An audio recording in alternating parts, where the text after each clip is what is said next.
शिपूरा नाम का एक गांव था। उस गांव में कुआं ना होने की वजह से सभी गांव वाले नदी से ही पानी लाया करते थे। एक दिन गांव की एक औरत निर्मला नदी के किनारे बैठकर कपड़े धो रही थी। तभी उसे नदी से डरावनी आवाज सुनाई दी। कौन है यहाँ जो मुझे डरा रहा है? अरे कौन है यहाँ?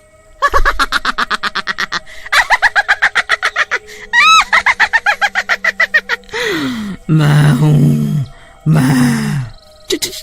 चुड़ैल भागो यहाँ से, भाग जाओ यहाँ से। निर्मला अपने कपड़े छोड़कर गांव में भाग जाती है। अरे ओ गांव वालों, सुनो, उस नदी पर मत जाना, उस नदी में एक चुड़ैल है। अरे क्या बोल रही हो बहन? चुड़ैल नदी में? सुबह ही तो हम सभी औरतें उस नदी से पानी भरकर लाई हैं, तब तो कोई चुड़ैल हमें दिखाई नहीं दी। कहीं तुम नींद में तो नहीं हो?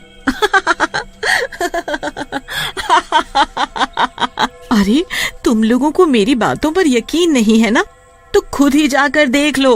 हाँ भाइयों, चलो तो जरा नदी पर, हाँ, देखें कैसी चुड़ैल है। सभी गांव वाले नदी पर जाते हैं, पर वहाँ कोई चुड़ैल नहीं दिखती। अरे यहाँ तो कोई चुड़ैल मुड़ैल नहीं है, निर्मला को कोई वहम हुआ होगा। चलो भाइयों, अपना काम करें, हाँ? गांव वालों को नदी पर कोई चुड़ैल नहीं दिखती। फिर सभी लोग वहाँ से चले जाते हैं। अगले दिन सुबह सुबह सभी नदी पर आते हैं। कोई पानी भरने आता है, कोई कपड़े धो रहा होता है, तो कोई उसमें नहा रहा होता है। चुड़ैल नदी के अंदर थी, तो वो ये सब देख रही थी।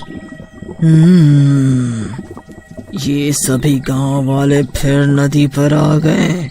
ये ऐसे नहीं मानेंगे, इनका कुछ न कुछ तो करना पड़ेगा। तभी नदी पर गांव का एक आदमी सुखिया नहाने के लिए आता है। जैसे ही सुखिया नदी में नहाने के लिए अंदर घुसता है, नदी में अंदर बैठी चुड़ैल उसका पैर पकड़ लेती है। अरे अरे अरे अरे मेरा पैर किसने पकड़ा है? कौन है भाई नदी के अंदर? बचाओ बचाओ बचाओ!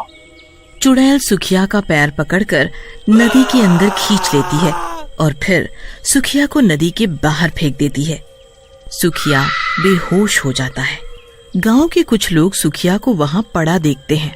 सुखियो, ये तुम्हें क्या हुआ? अरे ये तो बेहोश है, इसे इसके घर ले चलो। जब ये होश में आएगा तभी कुछ बताएगा ये बेहोश कैसे हुआ है। सभी गांव वाले उसे उठाकर उसके घर ले जाते हैं। जब सुखिया होश में आता है तो उसके साथ क्या हुआ सब बताता है। भाइयों, मैं सच बोल रहा हूँ, नदी में कोई तो था जिसने मुझे नदी में खींच लिया था। अरे ये क्या हो रहा है? पहले निर्मला और अब ये सुखिया, तुम दोनों का दिमाग तो नहीं खराब हो गया? तुम लोग मेरी बात पर यकीन क्यों नहीं करते? मैं सच बोल रहा हूँ। अरे भाइयों, देख नहीं रहे कितनी भयंकर गर्मी पड़ रही है। गर्मी की वजह से सुखिया बेहोश हो गया होगा और कुछ नहीं। हाँ, तुम सही बोल रहे हो। ये सुखिया तो कुछ भी बोले जा रहा है। फिर सभी गांव वाले वहाँ से चले जाते हैं। कोई भी सुखिया की बातों पर यकीन नहीं करता। फिर भी सभी लोग नदी पर जाते, वो भी वहीं कपड़े धोने लगती हैं। तभी उस चुड़ैल की भयानक आवाज आती है और सभी औरतें वहाँ से भाग जाती हैं। ये लोग नहीं मानेंगे, इनका कुछ तो करना होगा। हाँ। नदी पर जो कचरा पड़ा होता है, वो कचरा उठाकर आधी रात को चुड़ैल गांव वालों के घर पर फेंक आती है। अरे सत्यानाश हो उसका, जिसने मेरे घर पर ये कूड़ा फेंका। अरे कोई है? मेरे घर पे कूड़ा किसने फेंक दिया? देखो जी, किसी ने हमारे घर पर इतना सारा कचरा फेंक दिया है, भला बताओ। ये सब देखकर पारो और मुरली गांव वालों से लड़ने लगते हैं।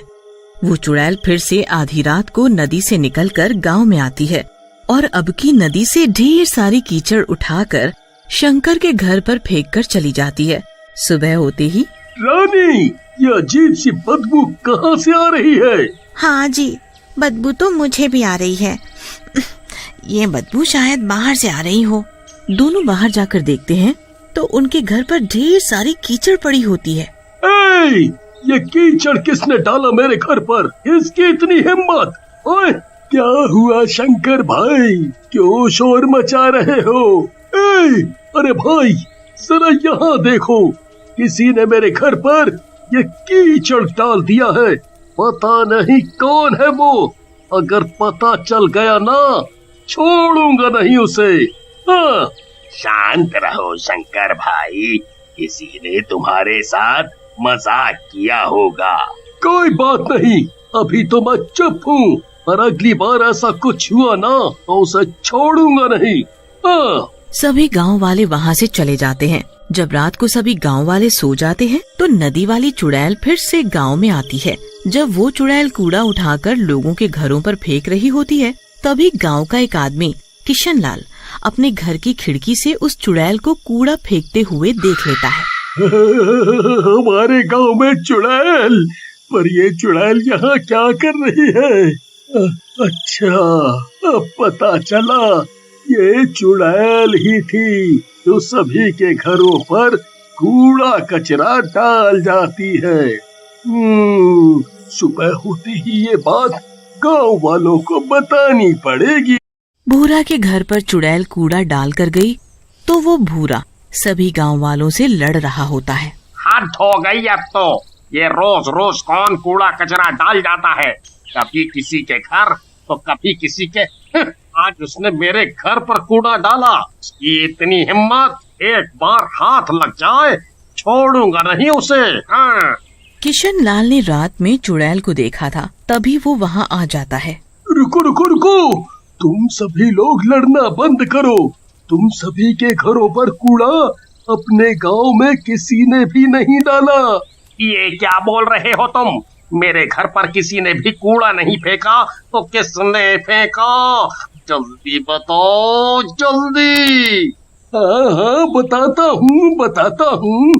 पहले तुम सब सरपंच जी के घर चलो, वहीं बताऊंगा सब। फिर सभी मिलकर सरपंच जी के घर जाते हैं। क्या बात है, तुम सभी लोग एक साथ यहाँ? सरपंच जी, बात ही कुछ ऐसी है कि सभी को यहाँ आना पड़ा।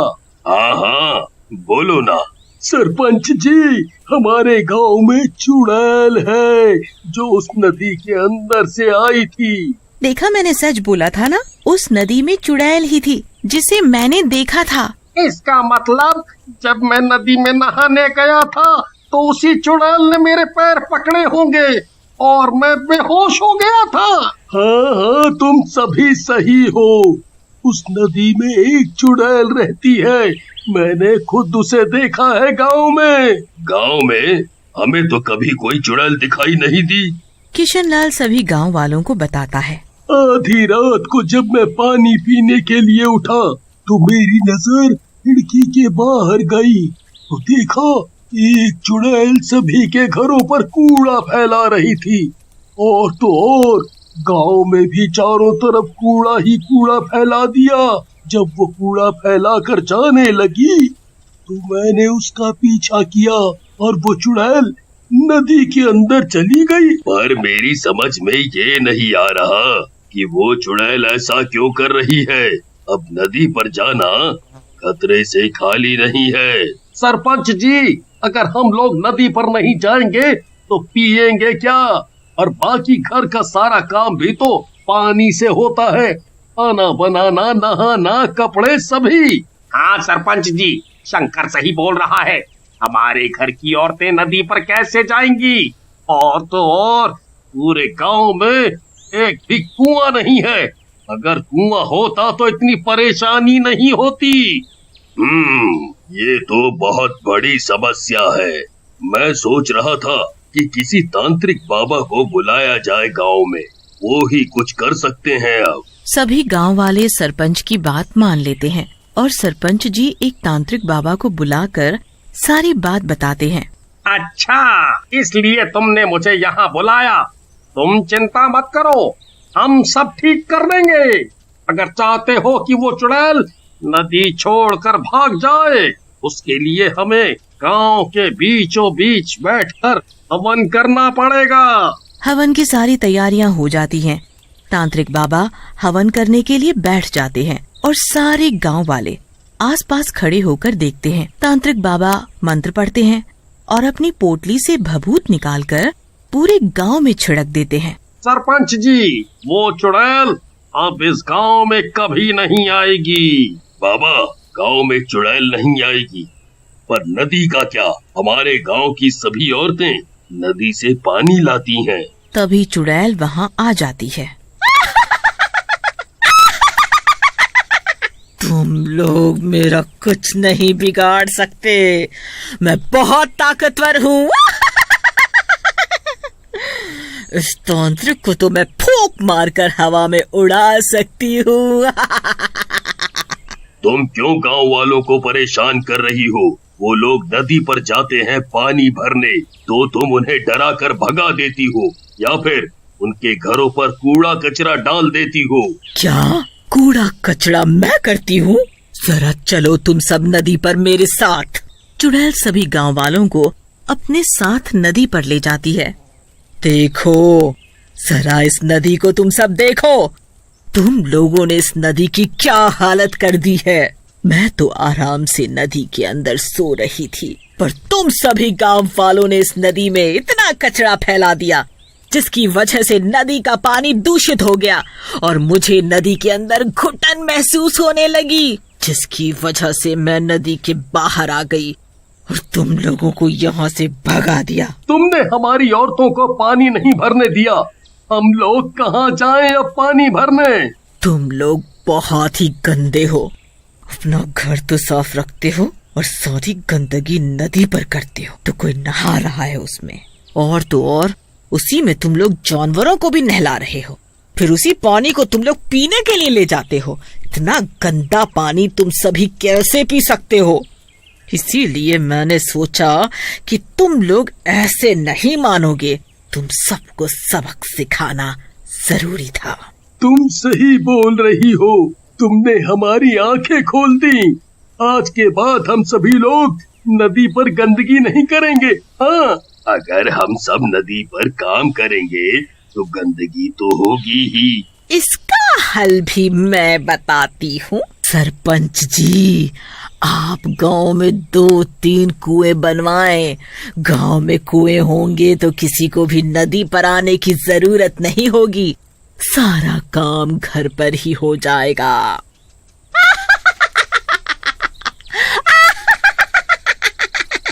तुमने सही कहा, मैं कुएं जरूर बनवाऊंगा। तुम्हारा बहुत बहुत शुक्रिया। और चुड़ैल वहाँ से हमेशा हमेशा के लिए चली जाती है।